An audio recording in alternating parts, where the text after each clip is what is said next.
নিজের প্রতি খুব বেশি ঘৃণা হচ্ছে। নিজেকে অনেক খারাপ মানুষ মনে হচ্ছে। যে মানুষটাকে আমি সবসময় ঘৃণা করে এসেছি, যে মানুষটা আমার অতীতে জীবনটাকে নরকে পরিণত করে দিয়েছে, যে মানুষটার কারণে আমার বাবা আমার থেকে চিরদিনের জন্য দূরে চলে গিয়েছে, যে মানুষটার কারণে আমার সৎ মা আমাকে ধর্ষক ভেবে বাসা থেকে বের করে দিয়েছে, যে মানুষটা আমাকে আমার বোনের আদর ভালোবাসা থেকে বঞ্চিত করেছে, সেই মানুষটার সাথেই আজ আমি শারীরিক সম্পর্ক করলাম। আমিও অন্য সবার মতো লোভী মানুষ। না হলে কি নাদিয়ার নগ্ন শরীরটা দেখে তার সাথে এই কাজটা করতে পারতাম? অন্য সবার মতো আমিও নাদিয়ার এত সুন্দর দেহটার লোভ সামলাতে পারিনি। তার সাথে নিজের জীবনের সবচেয়ে জঘন্য কাজটা করেছি আমি। অথচ যেদিন মেয়েটা আমাকে ভালোবেসে শহরের বিলাসী ফুল দিয়ে বলেছিল, আমিনুল, তুমি আমার বাগান বিলাস হবে, আমি তোমাকে অনেক ভালোবাসি, যেদিন থেকে তোমাকে দেখেছি সেদিন থেকেই আমি আমার মনের রাজত্বটা তোমাকে দিয়ে দিয়েছি। আমি না চাইতেও সবসময় তোমাকে মনে করি। তোমাকে নিয়ে আমার অচেতন মন কল্পনার সপ্তম মহাকাশে প্রতিনিয়ত ঘুরে বেড়ায়। তুমি হয়তো জানো না কল্পনায় আমি তোমার সাথে কী সব করি। যদি জানতে, তাহলে কি লজ্জাটাই না পেতাম আমি। তুমি কি তোমার বুকে আমাকে একটু জায়গা দিবে না? তখন আমি কিছুক্ষণ চুপ থেকে বলেছিলাম, দেখো, আমি তোমার ভালোবাসাকে অনেক রেসপেক্ট করি, কিন্তু আমি তোমাকে কখনো ভালোবাসতে পারবো না, কারণ আমি অন্য একজন মানুষকে ভালোবাসি। আমি আমার জীবনে আজ পর্যন্ত যা চেয়েছি তাই পেয়েছি। তুমি হয়তো আমার সম্পর্কে জানো না, আমি নিজের প্রয়োজনে কতটা খারাপ হতে পারি তুমি কল্পনাও করতে পারবে না। আমি জানতে চাইও না, তোমার সম্পর্কে জানার বিন্দুমাত্র ইচ্ছা আমার নেই। তুমি যদি চাও আমার ভালোবাসার প্রমাণ দেওয়ার জন্য আমি তোমার সাথে বিছানায় রাত কাটাবো, তোমাকে নিজের সবচেয়ে মূল্যবান সম্পদটা দিয়ে দিব, বিনিময়ে তোমাকে আমার চাই। তুমি দেখতে যতটা সুন্দর তোমার ভিতরটা ততটাই নোংরা। আমি তো আগেই বলেছি আমি নিজের প্রয়োজনে পৃথিবীর সবচাইতে জঘন্য কাজটাও করতে পিছুপা হব না। সেখানে আমার ভালোবাসার মানুষকে নিজের করে পাওয়ার জন্য আমি সব কিছু করতে পারি। সেদিন আমার কি হয়েছিল আমি জানি না। আমি এর আগে কখনো এত খারাপ ব্যবহার কারোর সাথে করিনি, এত খারাপ কথাও কাউকে বলিনি। খুব গর্ব করে সেদিন নাদিয়াকে বলেছিলাম, তুমি দেখতে অনেক সুন্দর হতে পারো, কিন্তু তোমার মতো হাজারটা মেয়ে যদি উলঙ্গ হয়ে আমার সামনে দাঁড়িয়ে থাকে, তবুও আমি চেয়ে দেখব না। তুমি যতটা না সুন্দরী, তার থেকে অনেক বেশি অহংকারী। তোমার মতো খারাপ মেয়ে আমি আমার জীবনে দেখিনি।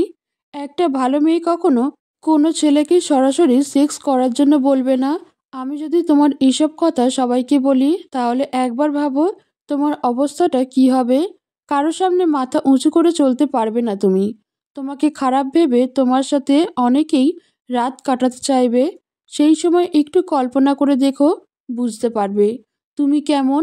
নিজেকে এতটা সস্তা ভাবো তুমি? আমার তো মনে হয় আসলেই তুমি সস্তা একটা মেয়ে। কথাগুলো যখন নাদিয়াকে আমি বললাম, তখন মনে হলো এসব আমি কি বললাম। এসব বলাটা আমার একদম উচিত হয়নি। আমি রাগ না করে তো মেয়েটাকে আরো ভালোভাবে বুঝাতে পারতাম এই পৃথিবীতে কিছু কিছু জিনিস থাকে যেগুলো কখনো জোর করে পাওয়া যায় না। তার মধ্যে ভালোবাসাও পড়ে। মনের ওপর কখনো জোর চলে না। মন যাকে চায় না তাকে ভালোবাসা যায় না। কিন্তু আমি তা না করে কত কি বলে দিলাম মেয়েটাকে। আমি মেয়েটার দিকে তাকাতেই দেখলাম সে রাগে গদগদ করে ফুলছে আর কাঁদছে। সেদিন নাদিয়া রাগে কাঁদতে কাঁদতে সেখান থেকে চলে গিয়েছিল। আমি বিষয়টা দুর্ঘটনা মনে করে ভুলে গিয়েছিলাম, কিন্তু তার কিছুদিন পরেই যখন নাদিয়া ক্লাসের সবার সামনে আমাকে নিয়ে বাজে কথা বলল, নিজের সম্মানের কথা একবারও ভাবলো না, সেদিন আমি বুঝতে পেরেছিলাম নিজের স্বার্থের জন্য মেয়েটা সব কিছুই করতে পারে। আজ সেই মেয়েটার সাথেই আমি শারীরিক সম্পর্কে জড়িয়েছি। যে মেয়েটাকে একদিন আমি খুব গর্ব করে বলেছিলাম সে আমার সামনে নগ্ন হয়ে দাঁড়িয়ে থাকলেও আমি তার দিকে তাকাবো না, অথচ আমার অতীতের গর্ব করাটা কতই না বোকামি ছিল, সেটা আজ বুঝতে পারছি। আমি নাদিয়ার ওখান থেকে চলে আসি। আসার সময় নাদিয়া আমাকে কিছু বলেনি, তবে আমি বুঝতে পেরেছিলাম সে এটাই চেয়েছিল। তাই হয়তো প্ল্যান করে আমাকে পড়াতে আসতে বলেছিল। আমিও বোকার মতো চলে এসেছিলাম। নাদিয়া যদি এখন আমাকে আঙুল তুলে বলে, তোমার মতো ছেলেদেরকে খুব ভালো করেই চিনি আমি, পৃথিবীর সব ছেলেই এক, সুযোগ পেলে ছাড়ে না। তুমি তো বলেছিলে আমি নগ্ন হয়ে তোমার সামনে আসলেও তুমি আমাকে পাশ কাটিয়ে চলে যাবে। কিন্তু আজ কোথায় গেল তোমার সেই নীতি কথা? আজ তো আমার কাপড়ে ঢাকা দেহটার লোভই সামলাতে পারলে না। নগ্ন দেহের কথা বাদই দিলাম, তখন আমি কি বলতাম। কিন্তু নাদিয়া আমাকে এইসব কোনো কিছুই বলেনি। আমিও কোনো কিছু না বলে বাসায় এসে নিজেকে পবিত্র করার বৃথা চেষ্টায় 1 ঘন্টার মতো গোসল করি। অথচ আমি জানি আর কখনো আমি বিশুদ্ধ হতে পারবো না। এই সাবান সোডা দিয়ে নিজের নোংরা দেহটাকেই পরিষ্কার করার কারণে আমার দেহটা বিশুদ্ধ হলেও আমার মনটা বিশুদ্ধ হবে না। সেটা খুব ভালো করেই জানি আমি। 2 দিন আমি বাসা থেকে বের হলাম না। নাদিয়ার সাথে সেই অন্তরঙ্গ মুহূর্তের কথা আমি ভুলতে পারছি না। তার প্রতি কেমন জানি দুর্বলও হয়ে যাচ্ছি। এমনটা হওয়ার কারণ আমি বুঝতে পারলাম না। মেয়েটাকে তো আমি ঘৃণা করি, তারপরেও কেন এমন হচ্ছে? আমি কেন তার প্রতি দুর্বল হয়ে যাচ্ছি? শুনেছি কোনো মেয়ে যদি কোনো ছেলের সাথে শারীরিক সম্পর্ক করে, তাহলে সেই মেয়ে ছেলেটাকে সহজে ভুলতে পারে না। সব সময় সে ছেলেটাকেই মনে করে, যাকে সে নিজের সবচেয়ে মূল্যবান সম্পদটা বিলিয়ে দিয়েছে। কিন্তু আমি তো ছেলে, আমার ক্ষেত্রে কেন উল্টো হচ্ছে? আমি কেন নাদিয়ার সাথে কাটানো জঘন্য সময়টা ভুলতে পারছি না? হঠাৎ করে নাদিয়ার ফোন পেয়ে ভাবনার জগৎ থেকে আমি নিজেকে বাস্তবে প্রতিস্থাপন করি। আমি তোমাকে মেসেজ করে একটা ঠিকানা দিচ্ছি, তুমি এখনই সেখানে চলে আসো। কথাটা বলেই নাদিয়া ফোনটা রেখে দিল। আমি ভয়ে হোক আর যে কারণেই হোক নাদিয়ার দেওয়া ঠিকানায় চলে যাই। সে আমাকে হাসপাতালে কেন যেতে বলেছে বুঝতে পারলাম না। হাসপাতালে গিয়ে দেখলাম নাদিয়া আদিবাকে নিয়ে বসে আছে। আমি আদিবাকে দেখেই পিছন ফিরলাম। আমার মনে হলো এরা তো দুজন খুব ভালো বন্ধু। তাহলে কি নাদিয়া সব কিছু বলেছে? নাদিয়ার ডাকে আবার সামনে তাকালাম। আমি তাদের কাছে যেতেই নাদিয়া যে কথাটা বলল, সেই কথাটা শুনে কেন জানি ভালো লাগা কাজ করলো। আদিবা প্রেগনেন্ট, ওর বয়ফ্রেন্ডকে অনেক ফোন দিয়েছে কিন্তু ফোন বন্ধ। একজন ছেলে মানুষ প্রয়োজন মনে হয়েছিল আমার কাছে, তাই তোমাকে ফোন দিতে আসতে বলেছি। হায়রে জীবন, এতদিন প্রেম করেও ঠিকমতো একটা কিস করতে পারলাম না। অথচ স্মার্ট ছেলেটা এত কম সময়ের মধ্যে কত কত কি করে ফেলেছে। এটাই বুঝি প্লে বয় আর সাধারণ বালকের মধ্যে তফাৎ। আদিবা আমার দিকে আজ তাকাতে পারছে না, তবে আমি ঠিকই তার অসহায় নির্লিপ্ত চেহারাটার দিকে তাকিয়ে আছি। আদিবাকে দেখে একটা জিনিস খুব ভালোভাবেই বুঝতে পারলাম, সে আজ অনুতপ্ত। সে হয়তো আজ বিশ্বাস করছে আমি খারাপ মানুষ হলেও কখনো তার দুর্বলতার সুযোগ নিইনি, তাকে কখনো ভালোবাসার নামে নোংরামি করতে বাধ্য করিনি। আমি তার সাথে যতদিন ছিলাম তাকে দেবী মনে করে নিজের মনের মন্দিরে পূজা করেছি। তাকে নিয়ে কখনো খারাপ কোনো চিন্তা করিনি। অথচ সে যাকে বিশ্বাস করে ভালোবেসেছিল, সেই আজ তার দুর্বলতার সুযোগ নিয়ে তাকে নষ্ট করেছে। হয়তো বাস্তবতা এমনই, যে মানুষটা আমাদের বিশ্বাসের কখনো অমর্যাদা করবে না, সেই মানুষটাকেই কেন জানি আমরা বিশ্বাস করতে পারি না। আমরা এমন মানুষগুলোকে বিশ্বাস করি যারা আমাদের বিশ্বাসের মর্যাদা কখনোই রাখে না, বিশ্বাসের সাথে খেলা করে। আদিবা হয়তো ভেবেছে আমি তাকে দেখতে তার জন্য এখানে এসেছি, কিন্তু এই ভাবনাটাও তার ভুল হচ্ছে। আমি তাকে বলতে পারবো না ভেবে খুব খারাপ লাগছে। আমি তো নিজের ইচ্ছাতে এখানে আসিনি, নাদিয়ার কারণে আসতে হয়েছে। ইদানিং কেন জানি আমি মনে হচ্ছে নাদিয়ার কথা মতো নিজেকে চালাচ্ছি। অথচ আমি এই মেয়েটাকে প্রচণ্ড ঘৃণা করতাম। ইচ্ছে করেই এই মেয়েটাকে আমি খুব ঘৃণা করতে চাই। আমি তাকে এতটা ঘৃণা করতে চাই যার বেশি কেউ কাউকে ঘৃণা করতে পারে না। কিন্তু তার প্রতি আমার ঘৃণাটা যেন দিন দিন কমে আসছে। এমনটা হওয়ার কারণ আমি বুঝতে পারছি না। ডাক্তারের কথা শুনে যা বুঝলাম, আদিবা তার পেটের অনাগত সন্তানটাকে নষ্ট করতে চায়। এছাড়া কোনো উপায়ও হয়তো তার নেই। 2 দিনের অতিথি হয়ে যে তার জীবনে এসেছিল, তাকে এখন হ্যারিকেন দিয়েও খুঁজে পাওয়া যাচ্ছে না। সেদিনের মতো সেখান থেকে চলে আসি।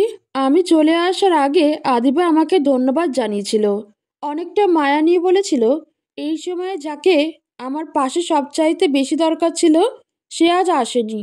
অথচ তোমাকে এত অপমান করার পরেও তুমি আমার জন্য এসেছো, তোমাকে ধন্যবাদ। কথাগুলো নাদিয়া শুনেছিল কিনা জানি না, শুনলেও হয়তো চুপ করে দাঁড়িয়ে থাকতো। 2 দিন পরের কথা, নাদিয়াদের বাসায় গিয়ে দেখলাম তার বাবা মা বাইরে কোথাও যাচ্ছেন। ভাবলাম সোয়ানো হয়তো যাবে তাদের সাথে, তাই আজ আমাকে পড়াতে হবে না। কিন্তু যখন নাদিয়ার মা বলল সোহান আর নাদিয়া বাসায় থাকবে, তারা একটু ডাক্তারের কাছে যাচ্ছে, তবে 1 ঘন্টার মধ্যেই চলে আসবে, তখন কেন জানি বুকের ভিতরে এক অজানা ভয় কাজ করতে লাগলো। যদিও আমি জানি এই ভয়টা নাদিয়াকে নিয়ে। 30 মিনিট পড়ানোর পর দেখলাম নাদিয়া দরজার সামনে নীল রঙের একটা শাড়ি পরে দাঁড়িয়ে আছে। এই প্রথম তাকে আমি শাড়ি পরা অবস্থায় দেখলাম। কি বিশ্রী না দেখতে, কিন্তু না দেখতে অনেকটা মায়াবী মনে হচ্ছে। অথচ আমি জানি সে কতটা মায়াহীন। আজকেই মনে হয় প্রথম পড়ানো অবস্থায় সে এভাবে সরাসরি রুমে ঢুকে পড়েছে। এর আগে কখনো সে এমন করেনি। এই সুহান, তুই এখন বাইরে যা, তোর আজকের আর পড়তে হবে না, তোর স্যারের সাথে আমার কথা আছে। নাদিয়া কথাগুলো বলার সাথে সাথেই সোহান রুম থেকে বাইরে চলে গেল। আমাকে শাড়িতে কেমন লাগছে? ভালো। কেন শাড়ি পরেছি জানো? না, আমি যাব, আমার কাজ আছে। কথাগুলো বলেই যখন চলে আসতে নিলাম, তখনই নাদিয়া পিছন থেকেই আমার হাতটা ধরে ফেললো। তোমার তো কথা শেষ হয়নি, বলে কি বলবে? আজকে আমার জন্মদিন, তাই শাড়ি পরেছি, শুধুমাত্র তোমাকে দেখানোর জন্য। দেখেছি তো, এখন যাব আমি। আমাকে উপহার দিবে না?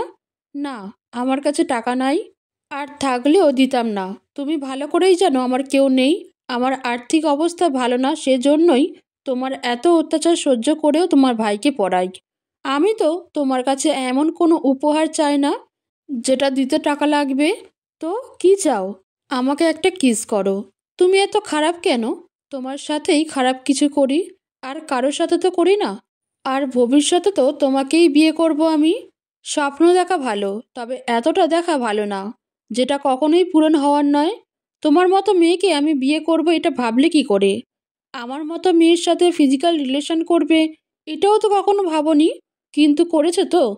আমি কিন্তু এই কাজটা করার জন্য তোমাকে জোর করিনি, তুমি নিজেকে কন্ট্রোল করতে পারোনি। আর তুমি নিশ্চয়ই এমন মানুষ নয় যে একটা মেয়ের এত বড় সর্বনাশ করে অন্য একটা মেয়েকে বিয়ে করবে। আমি জানি বিয়ের পর তুমি আমাকে অনেক কষ্ট দেবে, ভালোবাসবে না, তবুও আমি তোমাকে বিয়ে করতে চাই। তোমার ভালোবাসার দরকার নেই আমার, আমি শুধু তোমাকে ভালোবাসা দিতে চাই। তোমাকে এত বেশি ভালোবাসা দিব যে তুমি আমাকে না ভালোবাসলেও চলবে। তোমাকে ভালোবাসার সুযোগটা আমি চাই। দরকার হলে কোনোদিন বিয়েই করব না, তবুও তোমাকে নিজের বউ হিসেবে কখনো মেনে নেব না। নিবে। আদিবার থেকে আমি তোমাকে 1000 গুণ ভালোবাসি, সেটা তুমি খুব ভালো করেই জানো। আদিবা তোমার খারাপ সময়ে চলে গিয়েছিল, কিন্তু আমি কখনো তোমার খারাপ সময়ে তোমাকে ছেড়ে যাব না। এসবের জন্য তো তুমিই দায়ী। আমার কারণেই তুমি তোমার কাছের মানুষগুলোকে চিনতে পেরেছো। তোমার খারাপ সময়ে কাউকে পাশে পাওনি, এর জন্যই তো আমাকে ধন্যবাদ দেওয়া উচিত। যারা খারাপ সময়ে পাশে থাকে না তাদেরকে সবসময় দূরে থাকাই ভালো। আমি কোনো কথা না বলেই চলে আসি, কারণ এই মেয়েটাকে আগে ডেঞ্জারাস মনে হতো, এখন কেন জানি পাগল মনে হচ্ছে। পাগল না হলে কোনো সুস্থ স্বাভাবিক মানুষ এমন আচরণ করবে কেন? কিছুদিন পরের কথা, আমি তখন সবেমাত্র অনার্স 3rd ইয়ারে উঠেছি। সেদিন ছিল মনোমুগ্ধকর ভালো লাগার মতো একটি শীতের সকাল। ক্লাস শেষে আসার সময় হঠাৎ করেই দেখলাম আদিবা আমার সামনে দাঁড়িয়ে আছে। কি বলবো বুঝতে পারলাম না। পাশ কাটিয়ে চলে যাওয়াটাও খারাপ দেখায়, তাই চুপ করে দাঁড়িয়ে রইলাম। তোমার সাথে কিছু কথা ছিল, একটু ওই দিকটাই চলো। রাস্তা থেকে কিছুটা ক্যাম্পাসের ভিতরের দিকে যেতে লাগলাম আমরা। একটা নির্জন জায়গায় গিয়ে আদিবা হঠাৎ করে দাঁড়িয়ে গেল। আমি জানি না তুমি নাদিয়ার সাথে এমন কিছু করেছিলে কি করনি, তবে এটা জানি আমি অনেক বড় ভুল করেছিলাম সেদিন। তোমার সাথে অনেক খারাপ ব্যবহার করেছিলাম, তোমার পাশে না থেকে তোমাকে ছেড়ে চলে গিয়েছিলাম, অন্য কাউকে ভালোবেসে ধোঁকা খেয়েছি। জানি না তুমি কি মনে করবে, তবে আমি আবার তোমার কাছে তোমার স্বপ্নময়ী হয়ে ফিরে আসতে চাই। ভুল তো মানুষই করে, আমাকে ক্ষমা করে দিয়ে কি আবার তোমার জীবনে আপন করে নিতে পারো না? না, পারি না। আমার খুব কাছের একজন মানুষ, যদিও মানুষটাকে কাছের বলা ঠিক হবে কিনা জানি না, কারণ মানুষটাকে আমি খুব ঘৃণা করি। সে একদিন একটা কথা বলেছিল, যে মানুষগুলো তোমার খারাপ সময়ে তোমার পাশে থাকেনি, সে মানুষগুলো তোমার ভালো সময়েও তোমার পাশে থাকার অধিকার রাখে না। আর আমি এটাও জানি তুমি আমাকে ছাড়া ভালোভাবেই বেঁচে থাকতে পারবে, তবে মানুষ চিনতে ভুল করো না। এই নিয়ে 2বার ধোঁকা খেলো, এরপরেও কাউকে ভালোবাসলে জেনে শুনে বাসবে, পরে যেন পস্তাতে না হয়। ভালো থেকো। কথাগুলো বলে সোজা আমি আমার বাসায় চলে যাই। বাসা বলাটা ঠিক হবে না, কারণ মেসে থাকি আমি। ফ্রেশ হয়ে ফোনটা হাতে নিতে নিতেই দেখলাম 21টা মিসড কল। বলে রাখা ভালো, শীতের দিনে আমি কখনো নিয়মিত গোসল করি না। নাদিয়া এতবার কেন ফোন দিয়েছিল বুঝতে পারলাম না, কল ব্যাকও করলাম না। আবার মনে হলো হয়তো আদিবা তাকে কিছু বলেছে, সেজন্যই এই অসময়ে এতবার ফোন দিয়েছে। আদিবার জন্য আমার অনেক খারাপ লাগছে।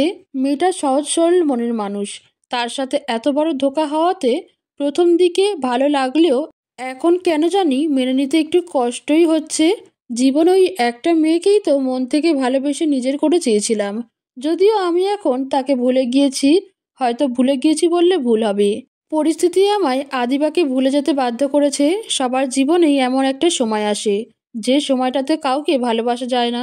আমিও এমন সময়ের মধ্যে দিয়ে পার হয়ে এসেছি, যেই সময়টাতে আমি কাউকে ভালোবাসার কথা চিন্তা করিনি, শুধু নিজেকে নিয়ে ভেবেছি কিভাবে বেঁচে থাকা যায়, কিভাবে জীবন যুদ্ধে জয়ী হওয়া যায়। এসবের বাইরে আমি কিছুই ভাবিনি। আমি জীবন যুদ্ধে জয়ী হয়েছি কিনা জানি না, তবে নিজের এমন অবস্থা তৈরি করেছি যে অন্তত দুবেলা দুমুঠো খাবার জোগাড় করতে পারবো। আদিবা হয়তো ভাবছে তার দুর্ঘটনার জন্য আমি তাকে আমার জীবনের দ্বিতীয়বারের মতো আশ্রয় দেইনি। একটা মেয়ে একটা ছেলের সাথে শারীরিক সম্পর্ক করার পরে প্রেগনেন্ট হয়েছে, এটা জানার পর হয়তো কোনো বয়ফ্রেন্ডই মেয়েটাকে নিজের জীবনে ফিরিয়ে নিতে চাইবে না। তবে আমি আদিবাকে এই কারণে দূরে সরিয়ে দেইনি। সত্যি বলতে আদিবার জন্য আমার মনে আগের মতো ভালোবাসাটা নেই। তার জন্যই আগের মতো কোনো আবেগ কাজ করে না। তার প্রতি যে শ্রদ্ধাটা ছিল সেটাও হয়তো নেই। এই কারণেই আমি তাকে আবার নতুন করে আমার জীবনের সাথে জড়াতে চাইনি। তাকেই নিজের জীবনের সাথে জড়ানো উচিত, যাকে মানুষ খুব ভালোবাসে কিংবা খুব ঘৃণা করে। কিন্তু আদিবাকে আমি ভালোও বাসি না, আবার ঘৃণাও করি না। তাকে নিজের সাথে জড়িয়ে না পাবো সুখ, না পাবো কষ্ট। এই দুইটা জিনিস ছাড়া জীবন চলে না। যার জীবন সুখ কিংবা দুঃখ নেই, তার জীবনটাকে আমার নিরামিষ মনে হয়। আর আমি কখনো নিরামিষ জীবনযাপন করতে চাই না। 21বার ফোন করার পরেও যখন আমি নাদিয়ার ফোন কলটা ব্যাক করলাম না, তখন সে আবার ফোন দিল। ফোনটা ধরতে ইচ্ছা করছিল না, কারণ আমি জানি ফোন দিয়ে এই মেয়েটা আবল তাবল কিছু বলবে। ইদানিং সে সেটাই করে আসছে। কিন্তু একটা মানুষ যখন 21বার ফোন দেয়, তখন তার ফোনটা না ধরে থাকাও যায় না। আমিও থাকলাম না, ফোনটা রিসিভ করলাম। ফোনটা কানে নিতেই ওপাশ থেকে কান্নার আওয়াজ শুনতে পেলাম। আমি প্রেগনেন্ট। নাদিয়ার মুখ থেকে যখন কথাটা শুনলাম, তখন আমার মনে হলো আমার মাথার ওপর আকাশ ভেঙে পড়ল। আমি কি করে এত জঘন্য একটা কাজ করলাম, এটা মনে করতেই ভয়ে গা কেমন জানি কেঁপে কেঁপে উঠল। মজা করছো তুমি? এসব কি বলছো? মাথা ঠিক আছে তোমার? আমার মাথা ঠিকই আছে। তখন কোনো সেফটি ব্যবহার করার কথা মনে ছিল না তোমার? এতটাই উত্তেজিত হয়েছিল তুমি? আমি কিভাবে সবার সামনে মুখ দেখাবো? আমার মরে যাওয়া ছাড়া আর কোনো পথ থাকলো না। তুমিও অন্য সব বয়ফ্রেন্ডের মতোই আমি আদিবার মতো বাচ্চাটাকে নষ্ট করতে পারবো না। আমি ওকে দুনিয়ায় আনবো। আমি যদি বেঁচে থাকি তাহলে আমার ভিতরে বাস করা অনাগত সন্তানটাও বেঁচে থাকবে। আমি যদি মরে যাই তাহলে সেও আমার সাথে যাবে। আর আমাদের মৃত্যুর জন্য দায়ী থাকবে তুমি। কি বলছো? আমি দায়ী থাকবো কেন? আমি তো ইচ্ছে করে এসব করিনি। তুমিই তো আমাকে বাধ্য করেছো। আমি তোমার সাথে এটা করতে চাইনি, তুমিই করেছো। আমি শুধু তোমাকে একটু ভালোবাসতে চেয়েছিলাম, কিন্তু তুমি আমাকে শেষ করে দিয়েছো। আমি চাইলেই আবার তোমাকে সবার সামনে অপমান করতে পারবো, কিন্তু আমি সেটা চাই না। তবে তুমি যদি আমাকে বিয়ে না করো তাহলে আমি সহ আমার সন্তান আত্মহত্যা করব। আর আমাদের আত্মহত্যার জন্য দায়ী থাকবে তুমি। তুমি যদি আমার কথাটা সাধারণভাবে নাও, তাহলে এই পৃথিবীতে তোমার থেকে আর কোনো বোকা মানুষ নেই। তুমি তো আমাকে জানোই আমি কেমন। আমি যেটা বলি সেটাই করি। কি করতে হবে বলো আমাকে? আমাকে বিয়ে করো। যেখানে আমার পেটই ঠিক মতো চলে না, সেখানে আরও দুজন মানুষকে কিভাবে খাওয়াবো সেই চিন্তা তোমার করতে হবে না। আমার বাবার এত টাকা পয়সা থাকতে না খেয়ে মরবো না। তুমি আমাকে যদি 7 দিনের মধ্যে বিয়ে না করো, তাহলে যা বললাম তাই করব আমি। কথাটা বলেই নাদিয়া ফোনটা রেখে দেয়। অনেক ভাবার পর আমি নাদিয়াকে বিয়ে করার সিদ্ধান্ত নেই, কারণ আমি মেয়েটাকে চিনি। সত্যি সত্যি যদি মেয়েটা আমার কারণে নিজের জীবনটা দিয়ে দেয়, তাহলে হয়তো নিজেকে কখনো ক্ষমা করতে পারবো না।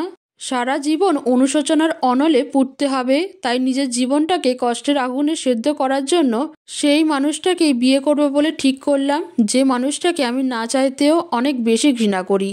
পরের দিন নাদিয়াকে ফোন দিয়ে সেই হাসপাতালেই যেতে বললাম, যে হাসপাতালে সে আদিবাকে নিয়ে গিয়েছিল।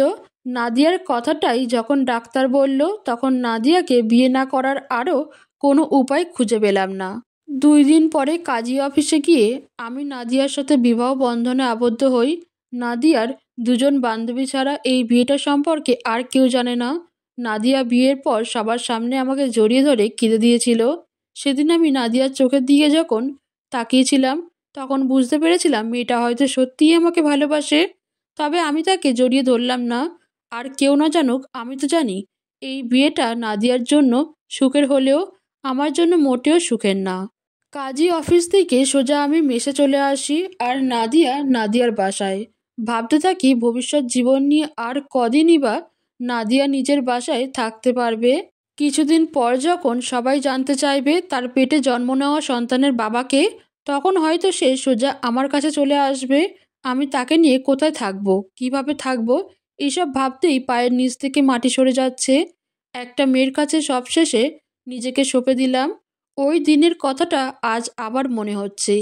কি ভুলটাই না সেদিন করেছিলাম আমি। নাদিয়ার অর্ধনগ্ন শরীরটাকে দেখে তাকে কাছে পাওয়ার জন্য নিজের মনুষ্যত্বটাকে বিসর্জন দিয়ে তার সাথে অবৈধ সম্পর্কে লিপ্ত হয়েছিলাম, যেটার ফলে আমি আজ হাড়ে হাড়ে টের পাচ্ছি 10 মিনিটের নোংরা সুখটা আমার পুরো জীবনটাকে ধ্বংস করে দিল।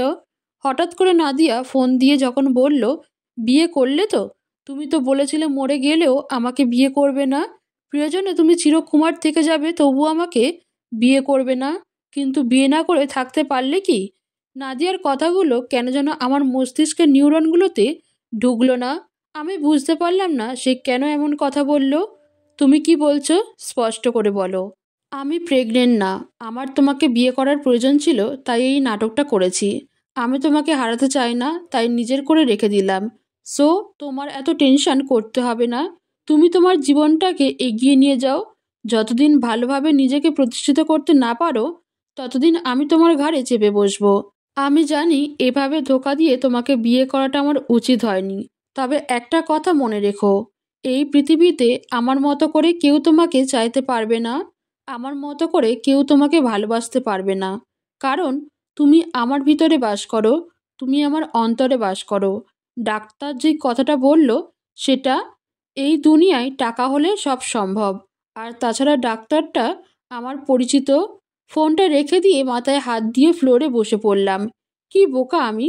এত বড় একটা ধোঁকা হলো আমার সাথে, অথচ আমি বুঝতে পারলাম না। তবে আজ এই মুহূর্তে নাদিয়া মেয়েটার জন্য আমার মনে ঘৃণার পাহাড় জমে গেল।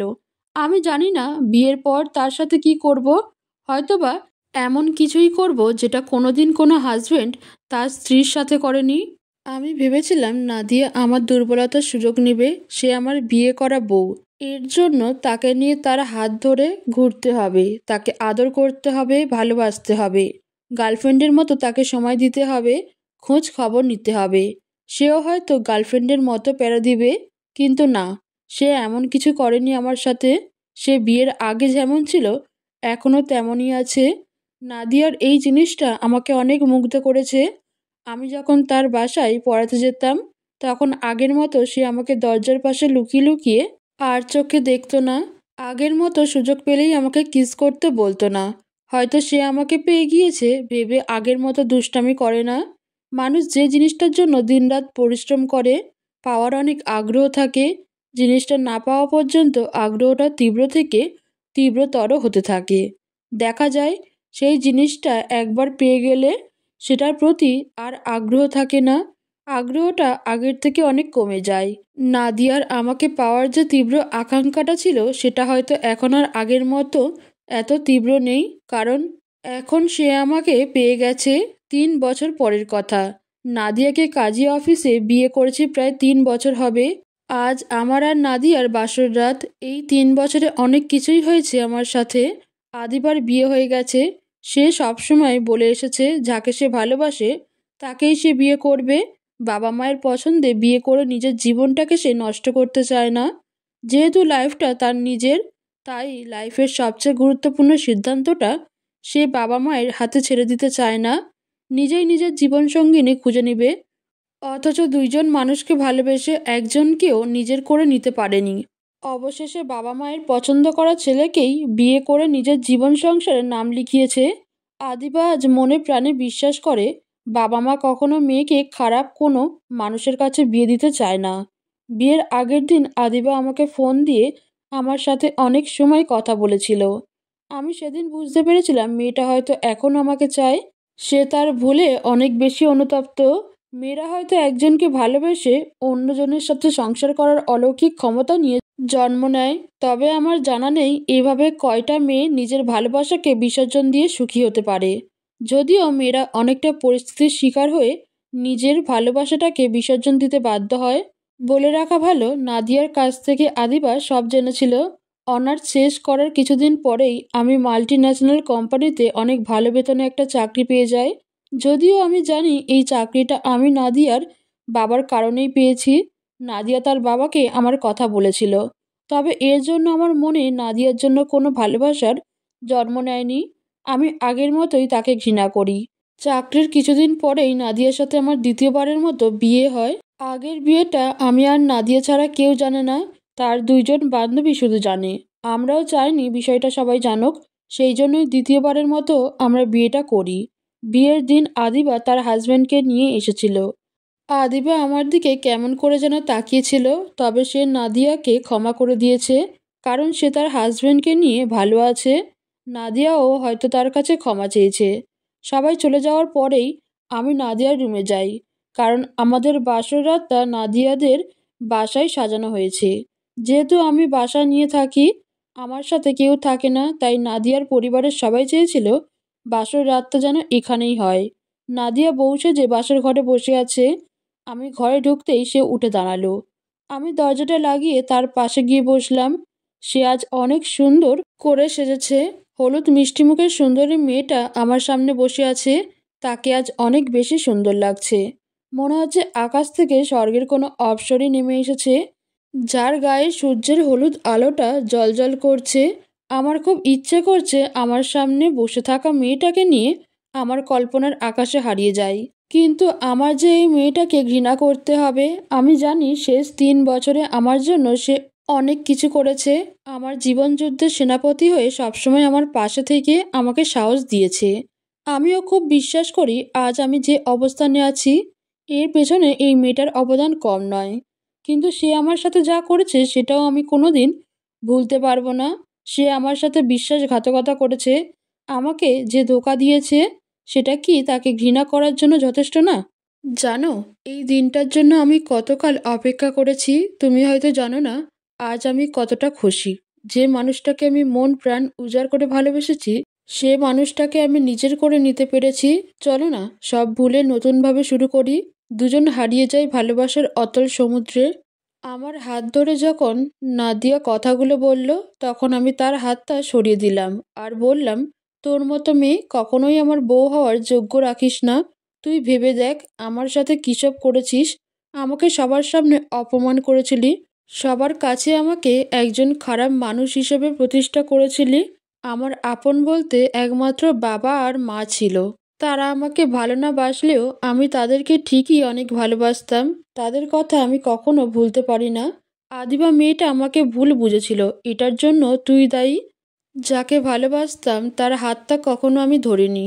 এতটাই বিশুদ্ধ ছিলাম আমি, কিন্তু তুই আমাকে অশুদ্ধ মানুষ বানিয়েছিস। তোর সাথে শারীরিক সম্পর্ক করতে বাধ্য করেছিস। এরপরেও তুই শান্তি পাস নাই, আমাকে ধোঁকা দিয়ে বিয়ে করলি। তুই যেদিন বলেছিলি তুই প্রেগনেন্ট, সেদিন আমার কি অবস্থা হয়েছিল জানিস? জানিস না। আমি তোকে বিয়ে করেছি, সবাই জানবে তুই আমার বিয়ে করা বউ। তবে তোকে আমি কোনোদিন ছুঁয়েই দেখব না। একদিন তুই আমাকে বলেছিলি তুই প্রেগনেন্ট, কিন্তু সেটা মিথ্যা ছিল। আজ সেটাই সত্যি হবে। তুই কোনোদিন আমার দ্বারা প্রেগনেন্ট হতে পারবি না।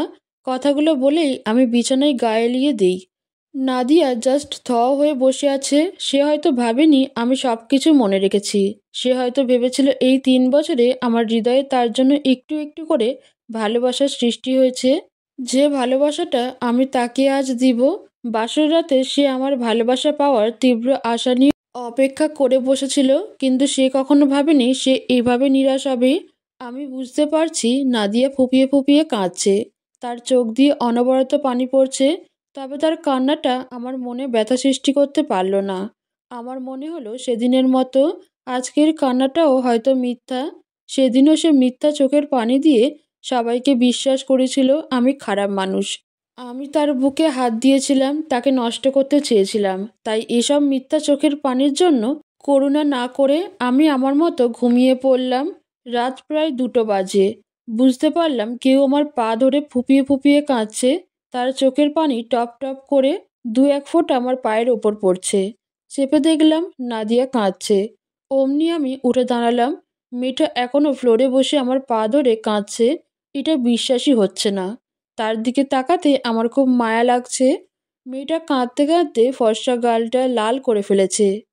আমিও তো এটাই চেয়েছিলাম, ও কষ্ট পাক। আমাকে যেমন তিলে তিলে অত্যাচার করেছে, আমিও তেমন তাকে অত্যাচার করব। আমি জানি সে আমার জন্য বিয়ের সাজটা চেঞ্জ করেছিল। সাধারণত বাঙালি মেয়েরা বিয়ের সময় ঠোঁটে গাঢ় লিপস্টিক দেয়, কিন্তু সে দেয়নি। কারণ সে জানতে পেরেছিল আমি লিপস্টিক দেওয়া পছন্দ করি না, আমার এমনি ঠোঁটই ভালো লাগে। তাই সে বিয়ের দিনেও ঠোঁটে কোনো লিপস্টিক দেয়নি। সে আমার জন্য অনেক আশা নিয়ে দুধের গ্লাস নিয়ে বসেছিল, কিন্তু আমি সেটা তার হাত থেকে নেইনি। আমি কিছু বললাম না, শুধু বাইরে গিয়ে একটা সিগারেট ধরালাম আর ভাবতে লাগলাম আমার জীবনটা কার সাথে কেমন। নাদিয়ার কাছেই আমার জীবনের সমস্ত সুখ নিহিত। ভবিষ্যতে কি নাদিয়াই আমার সন্তানের মা হবে? আমি কি তাকে কষ্ট দিতে দিতে একসময় ক্লান্ত হয়ে ভালোবাসতে শুরু করব? আমি যে এখন তাকে কষ্ট দিচ্ছি, তার থেকে দূরে দূরে থাকছি, এগুলো তো মন থেকে করছি না। আমার মনকে বাধ্য করছি এসব করতে। হিংসার বশবর্তী হয়ে আমি কি এসব করছি? যে মানুষটা আমাকে সবসময় ভালোবাসার নামে অপমান করেছে, কষ্ট দিয়েছে, আমিও সেই মানুষটাকে কষ্ট দিচ্ছি। তাহলে তো এটা তার প্রতি আমার রাগই। আমারও যে তাকে খুব ভালোবাসতে ইচ্ছে করে। শেষ কবে আমাকে কেউ ভালোবেসে দুটো ভালো লাগার মতো কথা বলেছিল আমার মনে নেই। আমিও কাউকে ভালোবাসিনি অনেক দিন হলো। এই শূন্যতা পূরণ করতে চাই আমি কাউকে ভালোবেসে, কিন্তু আমার ভিতরে বাস করা হিংসা নামক বস্তুটা যে চায় প্রতিশোধ নিতে। কয়েকদিন পরের কথা, আমি যখন বাসায় থাকি তখন ইচ্ছা করেই রোমান্টিক কোনো কিছু দেখি, যাতে করে নাদিয়া নিজেকে ঠিক রাখতে না পেরে আমার কাছে ছুটে আসে, আর আমিও তাকে চরমভাবে অপমান করতে পারি। কিন্তু এত হট রোমান্টিক দৃশ্য দেখার পরেও মনে হয় না তার ভিতরে কোনো ফিলিংস কাজ করে। অথচ আমার নিজেরই অবস্থা খারাপ হয়ে যায়। মনে হয় নাদিয়াকে গিয়ে জড়িয়ে ধরে নিজের ভালোবাসাটা প্রকাশ করি, কিন্তু কোনো কারণে আমি সেটা পারি না। হয়তো মানুষ যখন খুব কষ্টে থাকে তখন তার ভিতরে এরকম কোনো ফিলিংসই কাজ করে না। সেজন্য এসব দেখে নাদিয়ার ভিতরের সত্তায় কোনো অনুভূতি কাজ করে না। কারণ আমি তাকে এখন খুব কষ্টের মধ্যেই রেখেছি। তার সাথে কখনো ইচ্ছে করে কথা বলি না। রাতে ঘুমানোর সময় তার দিকে ফিরেও দেখি না। অফিসে গিয়ে কখনো ভুলেও কোনো দিন ফোন করি না। কখনো তার সাথে একসাথে এক টেবিলে বসে খাবারও খাই না। একজন মানুষকে এর থেকে তো কষ্ট দেওয়া যায় না। জ্ঞানী মানুষরা সবসময় বলতো, যদি তুমি কাউকে কষ্ট দিতে চাও তাহলে তুমি তার সাথে কথা বলা বাদ দিয়ে দাও। আমিও সেটাই করছি। বাসর রাতের পর থেকে প্রায় 7 দিন হয়ে গেছে আমি তার সাথে কোনো কথা বলিনি। অফিস থেকে যখন বাসায় আসি তখনও কোনো কথা বলিনি। কলিং বেলটা খোলার পর সোজা রুমে চলে যাই। আমার জন্য যে সুন্দরী একটা মেয়ে প্রতিনিয়ত অপেক্ষা করে থাকে, কখন আসবো আমি, কিন্তু আমি কখনো তার অপেক্ষার মূল্য দেই না।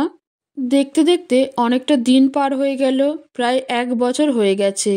এই 1 বছরে নাদিয়ার হাতটাও আমি ধরিনি, ঠিকমতো কখনো বাসায় আসেনি। রাতের পর রাত আমি নাদিয়াকে কাঁদিয়ে বাড়ির বাইরে থেকেছি।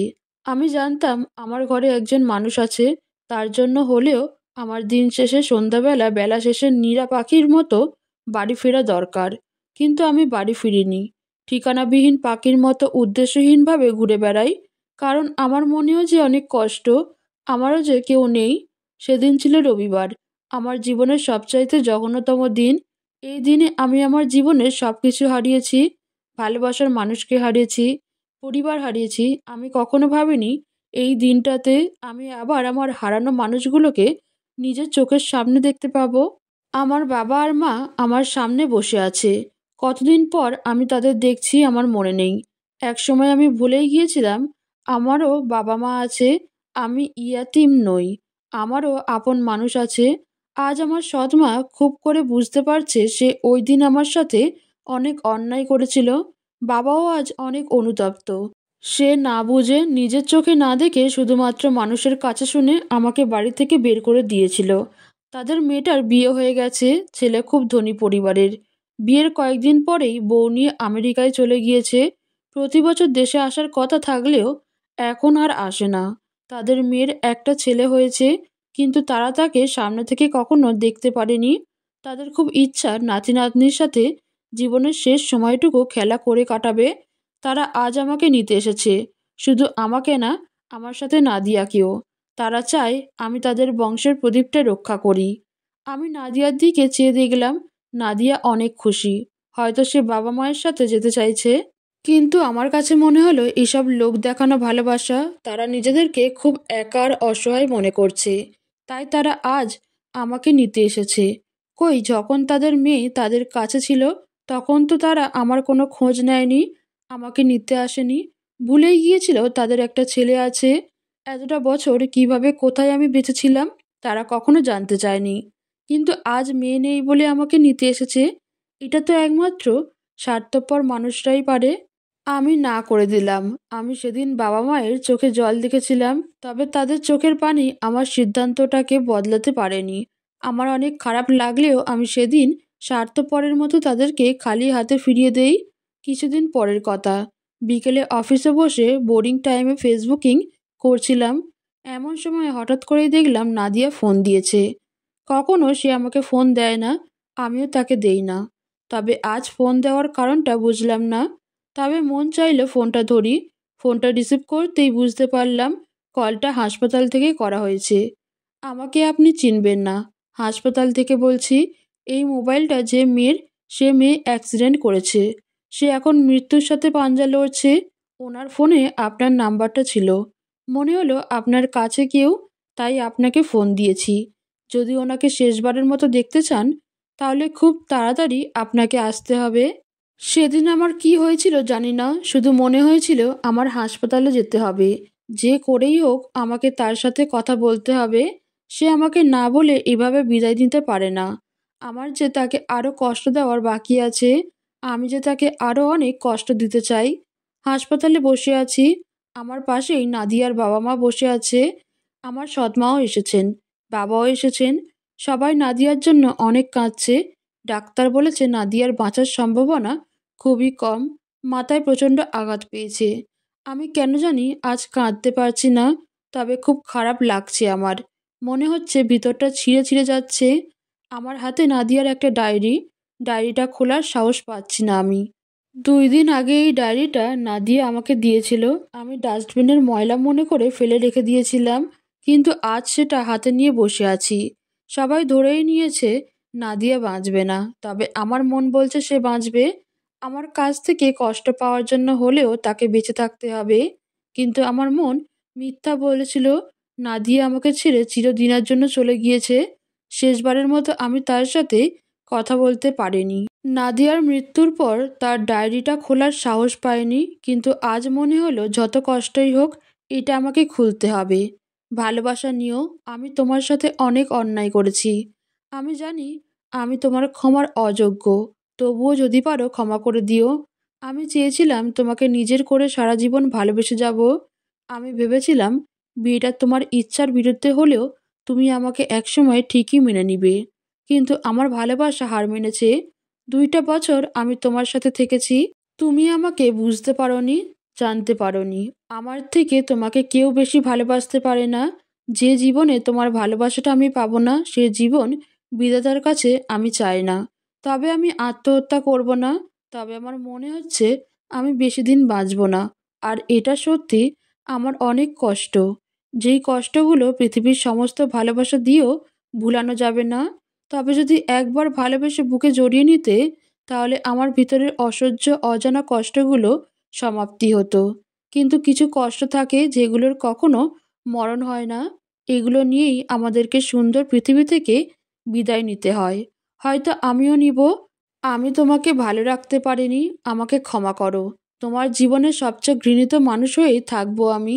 আমাদের জীবনে কিছু অন্যায়ভাবে আসে, নিজের ইচ্ছা না থাকার পরেও আমরা তাদের সাথে সম্পর্কে আবদ্ধ হই। তার মানে এই না যে তারা আমাদেরকে ভালোবাসে না।